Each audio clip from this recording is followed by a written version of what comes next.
others who begin to make this argument that no, President Donald Trump's executive order to end birthright citizenship is Hey everyone, Harry's here to talk about a decision by the Court of Appeals right under the Supreme Court not to grant in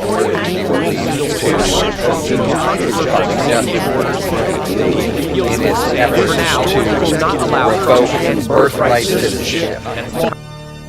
In 212 CE, Emperor Caracalla of the Roman Empire made a decision that would change his empire and influence future parties for thousands of years. With a single order known as the Constantino Antonina, he granted Roman citizenship to every free person in the empire. A privilege that was once reserved for only the elites was now extended to millions. But why did Caracalla do this? Well, it wasn't out of generosity. More citizenship meant more taxes, and more citizens meant more revenue for the Roman economy. Caracalla's rule was expensive, and expanding the tax was one way to keep the empire running. Beyond just the money, citizenship was a tool for control. By making everyone Roman, Caracalla brought everyone across his vast empire into one legal system. More citizens meant a stronger, more unified empire. But not everyone was happy. Some Roman elites feared that expanding citizenship would weaken its value, making it less exclusive, one of the many arguments that we see echoed today. Thousands of years later, after the Civil War, America faced a similar question: who deserves the right to have citizenship? The answer came in the form of the 14th Amendment, granting birthright citizenship to all born on U.S. soil.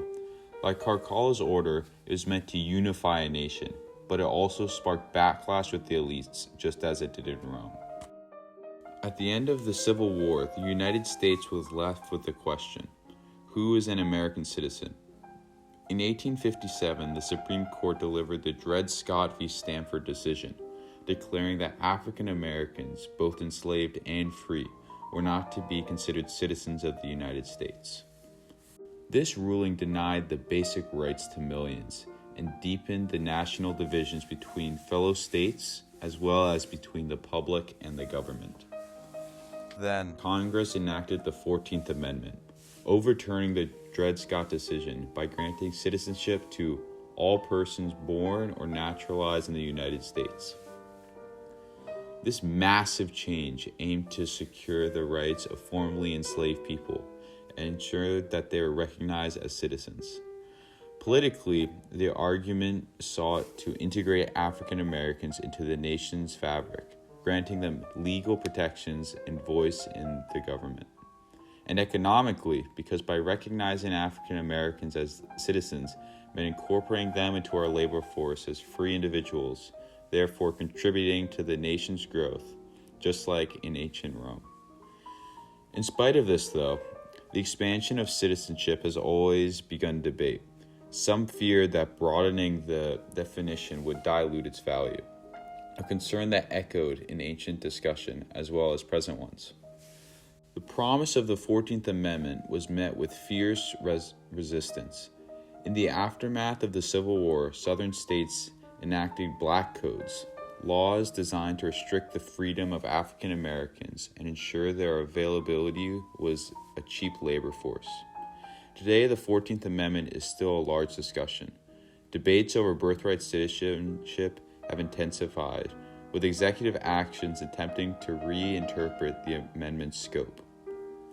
Legal challenges argue that such actions contradict the Constitution's clear language, which grants citizenship to all born on U.S. soil. From Reconstruction to the present, the 14th Amendment has been both a beacon of hope and a battleground for civil rights. It's been a testament to America's enduring struggle to define and protect citizenship for all.